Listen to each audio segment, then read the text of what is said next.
Hello ನಮಸ್ಕಾರ freedom prime ನ್ಯೂಸ್ಗೆ ಸ್ವಾಗತ. ನಾನು ಸಾಹಿಲ್.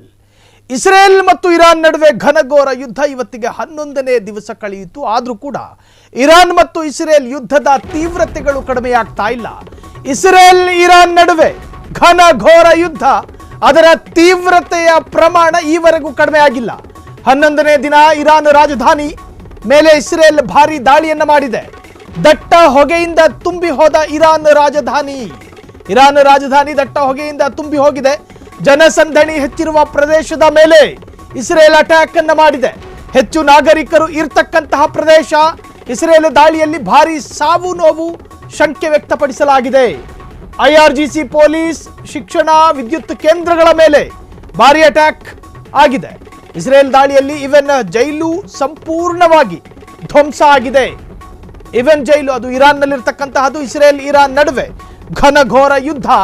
ಬಹುಶಃ ಈ ಯುದ್ಧದ ರೂಪ ಶೈತಾನ್ ರೂಪವಾಗಿ ತಾಳ್ತಾ ಇದೆ. ದಿನದಿಂದ ದಿನಕ್ಕೆ ಯುದ್ಧದ ತೀವ್ರತೆ ಹೆಚ್ಚುತ್ತಾ ಇದೆ.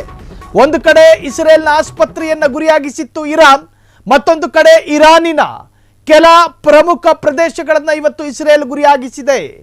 ಅಮೆರಿಕ ಮಧ್ಯಪ್ರವೇಶದ ನಂತರ ಮತ್ತಷ್ಟು ತೀವ್ರತೆಯನ್ನ ಪಡೆದುಕೊಳ್ಳುತ್ತಾ ಆರಂಭದ ದಿನಗಳಲ್ಲಿ ಇವತ್ತಲ್ಲ ನಾಳೆ ಒಂದು ಇರಾನ್ ಶರಣಾಗತಿ ಆಗಬಹುದು, ಯುದ್ಧಗಳು ಕದನ ವಿರಾಮದಿಂದ ನಿಲ್ಲಬಹುದು ಎನ್ನುವಂತಹ ಶಂಕೆ ಇತ್ತು. ಆದರೆ ಯಾವಾಗ 4 ದಿನ ಕ್ರಾಸ್ ಆಯಿತು, ಯಾವಾಗ ಮಧ್ಯಪ್ರವೇಶ ಅಮೆರಿಕ ಮಾಡ್ತೋ, ಆ ಅಮೆರಿಕದ ಮಧ್ಯಪ್ರವೇಶಕ್ಕೂ ಕೂಡ ಇರಾನ್ನ ಅಧ್ಯಕ್ಷ ಖಮೇನಿ ಸೊಪ್ಪು ಹಾಕಲಿಲ್ಲ.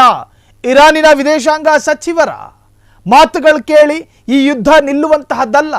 ಈ ಯುದ್ಧದ ಉನ್ಮಾದ ನಿಜಕ್ಕೂ ಕೂಡ ಎರಡೂ ದೇಶಗಳಲ್ಲಿ ಕಡಿಮೆ ಆಗೋ ಲಕ್ಷಣಗಳು ಗೋಚರವಾಗ್ತಾ ಇಲ್ಲ.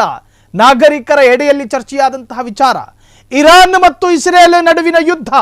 ದಿನದಿಂದ ದಿನಕ್ಕೆ ಅದರ ತೀವ್ರತೆ, ಅದರ ಬೇರೆ ಬೇರೆ ರೂಪದ ದಾಳಿಗಳು, ಬೇರೆ ಬೇರೆ ಪ್ರಯೋಗಗಳು, ದಿನಕ್ಕೊಂದೊಂದು ಹೊಸತು ಪ್ರಯೋಗಗಳು ಕಾಣಿಸ್ತಾ ಇದೆ. ಜಾಗತಿಕವಾಗಿ ಬೇರೆ ಬೇರೆ ದೇಶಗಳು ಇರಾನ್ ಮತ್ತು ಇಸ್ರೇಲ್ನ ಯುದ್ಧದಿಂದ ಆರ್ಥಿಕವಾದಂತಹ ಸಂಕಷ್ಟ, ಇಂಧನದ ಕೊರತೆ, ಇರಾನ್ನಿಂದ ಭಾರತ ಏನೇನು ಆಮದು ಮಾಡಿಕೊಳ್ತಾ ಇತ್ತು ಆ ಆಮದುಗಳೆಲ್ಲವೂ ನಿಂತು ಹೋಗುವಂತಹ ಭೀತಿ. ಈಗಾಗಲೇ ಭಾರತದಿಂದ ಬಾಸ್ಮತಿ ರೈಸ್ ಕೂಡ ನಾವು ಇರಾನಿಗೆ ಎಕ್ಸ್ಪೋರ್ಟ್ ಅನ್ನು ಮಾಡ್ತಾ ಇದ್ವಿ. ಅದರಿಂದ ಸಾಕಷ್ಟು ಆರ್ಥಿಕತೆಯೂ ಕೂಡ ಭಾರತಕ್ಕಿತ್ತು. ಆದರೆ ಅದು ಕೂಡ ಈಗ ಲೀಲಾಜಾಲವಾಗಿ ಎಕ್ಸ್ಪೋರ್ಟ್ ಮಾಡಲು ಸಾಧ್ಯ ಆಗ್ತಾ ಇಲ್ಲ. ಅದಕ್ಕೊಂದಷ್ಟು ಸಂಕಷ್ಟಗಳು. ಹೀಗೆ ಇರಾನ್ ಮತ್ತು ಇಸ್ರೇಲ್ ನಡುವಿನ ಯುದ್ಧ ನಿಜಕ್ಕೂ ಕೂಡ ಘನಘೋರ ರೂಪವಾಗಿ ಬದಲಾಗ್ತಾ ಇದೆ. ಇವತ್ತಿಗೆ 11 ದಿವಸ ಆಯಿತು. ಈ ಕ್ಷಣ ನೋಡಿದ್ರೆ ಇಸ್ರೇಲ್ ಇರಾನ್ ಮೇಲೆ ನಡೆಸಿರ್ತಕ್ಕಂತಹ ದಾಳಿಯಲ್ಲಿ ಇರಾನಿನ ಸಾಕಷ್ಟು ನಾಗರಿಕರು ಸಾವನ್ನಪ್ಪಿರುವ ಶಂಕೆಯೂ ಕೂಡ ವ್ಯಕ್ತವಾಗ್ತಾ ಇದೆ. ಸೊ ಇನ್ನು ಇರಾನ್ ಮತ್ತು ಇಸ್ರೇಲ್ ನಡುವಿನ ಯುದ್ಧಕ್ಕೆ ಸಂಬಂಧಪಟ್ಟ ಹಾಗೆ ಸಾಕಷ್ಟು ಬ್ರೇಕಿಂಗ್ ಅಪ್ಡೇಟ್ಸ್ಗಳು ಕೂಡ ಲಭ್ಯವಾಗ್ತಾ ಇದೆ. ಹಾಗಾದ್ರೆ ಇರಾನ್ ಮತ್ತು ಇಸ್ರೇಲ್ ನಡುವಿನ ಯುದ್ಧಗಳು ಮತ್ತಷ್ಟು ತೀವ್ರತೆಯನ್ನು ಪಡೆದುಕೊಳ್ಳುತ್ತಾ ಕ್ಷಣ ಕ್ಷಣದ ಸುದ್ದಿಗಳಿಗಾಗಿ ಫ್ರೀಡಂ ಟಿವಿ ಸಬ್ಸ್ಕ್ರೈಬ್ ಮಾಡಿ, ಲೈಕ್ ಮಾಡಿ ಹಾಗೂ ಫಾಲೋ ಮಾಡಿ. ಹೊಸ ಸುದ್ದಿಗಳ ನೋಟಿಫಿಕೇಶನ್ಗಾಗಿ ಬೆಲ್ ಐಕಾನ್ ಮೇಲೆ ಕ್ಲಿಕ್ ಮಾಡಿ.